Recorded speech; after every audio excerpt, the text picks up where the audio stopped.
Today we're gonna do Charli XCX Always Everywhere official video. It's your first time seeing my face, first time being on my channel. I am Stelo.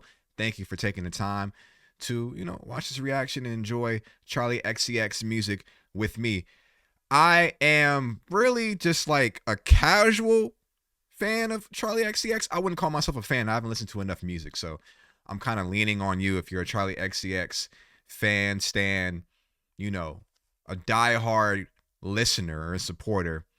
I'm going to be asking you throughout the reaction, make this a little bit interactive, any questions I have. I don't know if she's dropped an album yet. I know she had a really big summer in 2024 with Brat Summer, and then she went off, did her own things. People expected a certain sound, certain feel, vibe, probably wanted her to double down on Brat Summer. She didn't want to do it. She went on to act, do her own thing. And yeah, with somebody that had such a big summer, a lot of people are going to ask, what are you up to now? What type of sound, what type of feel are you going? Are you going to be consistent? Are you going for more of a pop sort of domination? Are you looking to dominate the charts like you did and have a moment? I think we're looking for moments as fans. I think a lot of us are overstimulated, and there's so many different musicians, so many different avenues, and so many different niches we can look to. And with TikTok, it exposes us to so much more music than I think what we really can divide our attention to. So like stopping what we're doing and everything is competing for our attention, whether it's Netflix, whether it's in movies, whether it's our favorite TV shows, whether our attention is divided and we can only spend so much amount of time. So me saying, okay, I'm going to spend my time on Charli XCX, right? And dive into this body of work.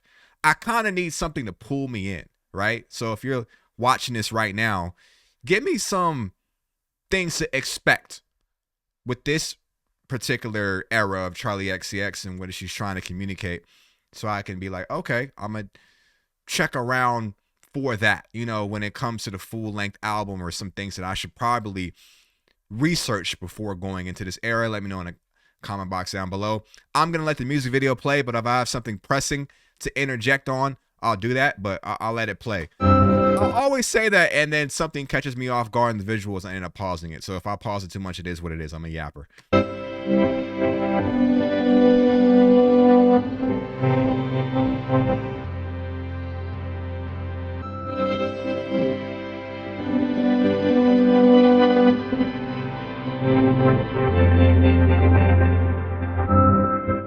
On the side, shadows chase the dawn. Your name is carved where the wild winds have gone. Black flowers burn, violet fades to grey. Still I hear your laughter tearing through the rain. I can't escape the storm you gave me. Constant lightning in my veins. Every echo calls your name, calls your name, calls your name. Flash right back at me.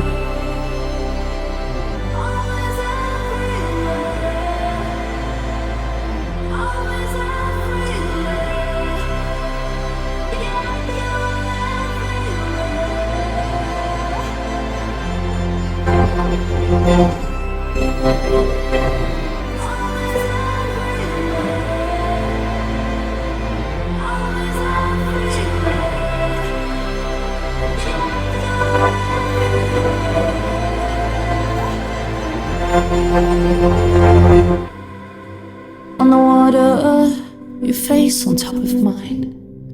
A fevered dream of mirrored features, hungry eyes.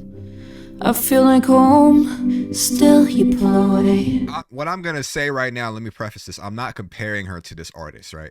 But this type of vibe, it reminds me of like Ophelia, what Taylor Swift just released. I'm not saying that she's following Taylor Swift's footsteps, or she's trying to like, what I mean? That's not what I'm saying. I know artists hate being compared to, and they're like, this is me though. This is Charli XCX. I'm not.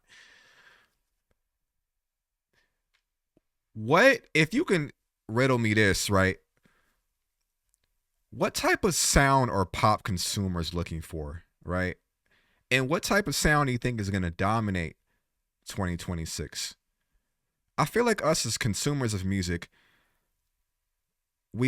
what hasn't an artist done to captivate our attention, from the aesthetics, from the sound, from the attitude?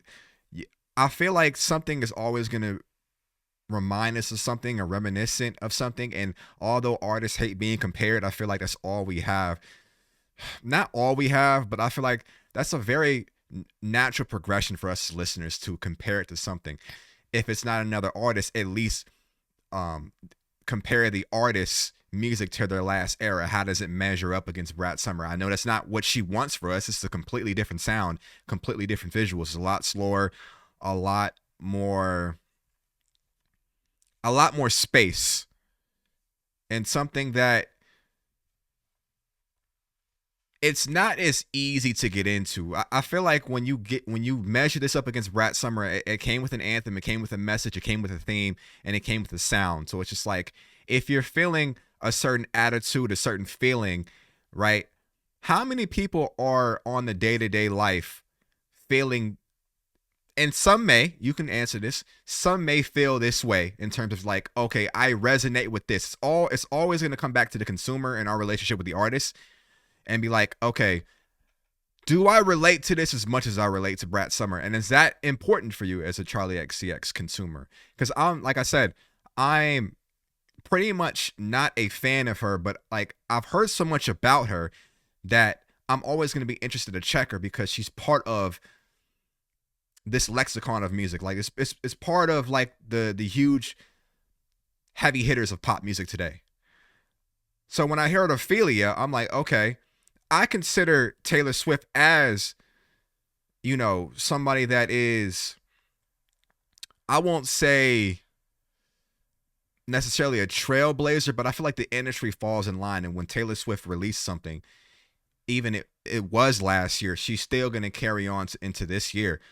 Are you looking for Charli XCX to be like, I need more hits from you? Or are you looking for her to have her own era? You're like, I'm not really looking to force her into this box.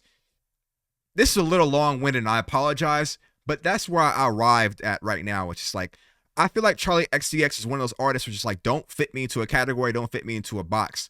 So I'm trying to remove myself and like, okay, really analyze what she's trying to give me here. There's a lot of space. The theme feels like very older, very Maiden's Tale-like, very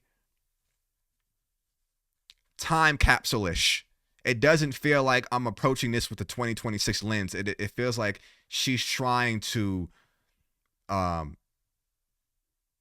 really go back to an era where, I don't know, something of slower, something that is like less modernized. That's why I feel like something more simpler. You disappeared to somewhere dark so far away. I can't escape the storm you gave me. Constant. Something more primitive is what I'm getting at. Minimalist is what it feels like. Minimalist pop.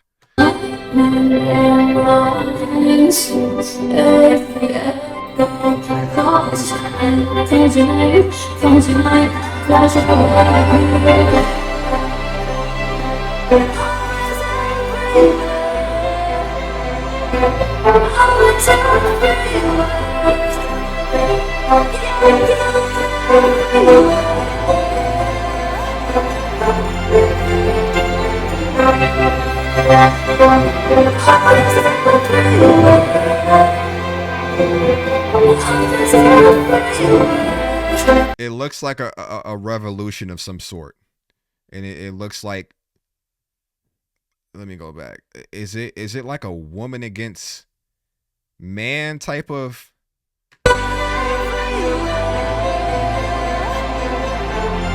It's like a battle of the genders, or like a battle of the sexes, and consider the time we're in. And there's also, I feel like it's deeply reflective of just like the presidency we're in, the time we're in. I don't even know Charli XCX is from the United States. I think she's from London.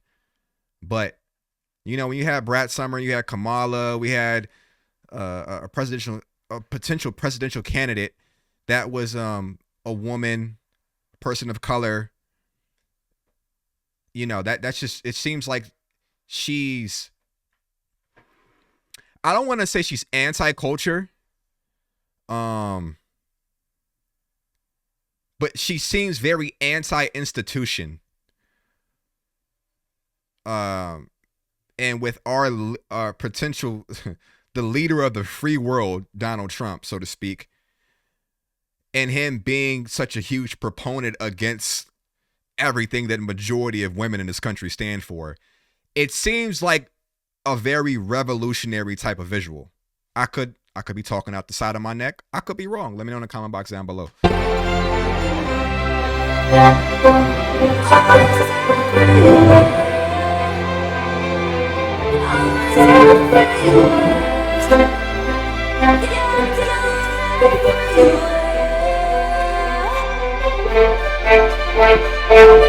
I apologize to pause it again, right? Was that woman-led movement the abolitionist movement, or was it a suffrage movement? That's what it looks like. Let me see. Let me see. Suffrage.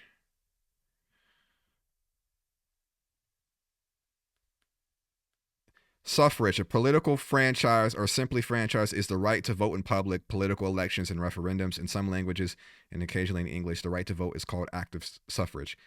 Okay, this is what it reminds me of.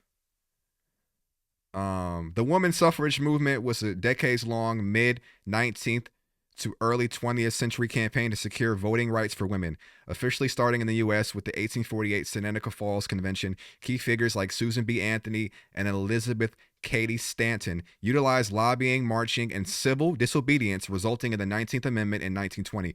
This is what it kind of reminds me of. Like, when I said Maiden's Tale, I feel like they may be a little bit more disrespectful, because, like, when you think of the Maiden's Tale, it's like for women to fall in line and to do as men say. And I think this is the total opposite of that.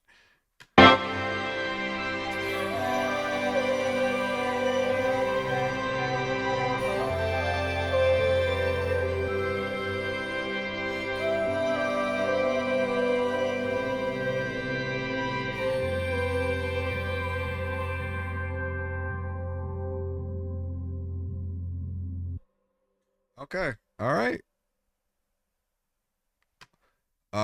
Wuthering Heights, or it could just be the backing visual for the movie. I could have just said a whole bunch of bullshit and was like, yo, it's literally has nothing to do with that. It was supposed to be a representation of the movie with Wuthering Heights. I could just be yapping. All right, I don't know. Y'all let me know in the comment box down below. Hope you're doing wonderful well. You're having a wonderful day, wonderful evening whenever you're watching this. Thank you for watching me. Steve Levino, as always. I'll be safe.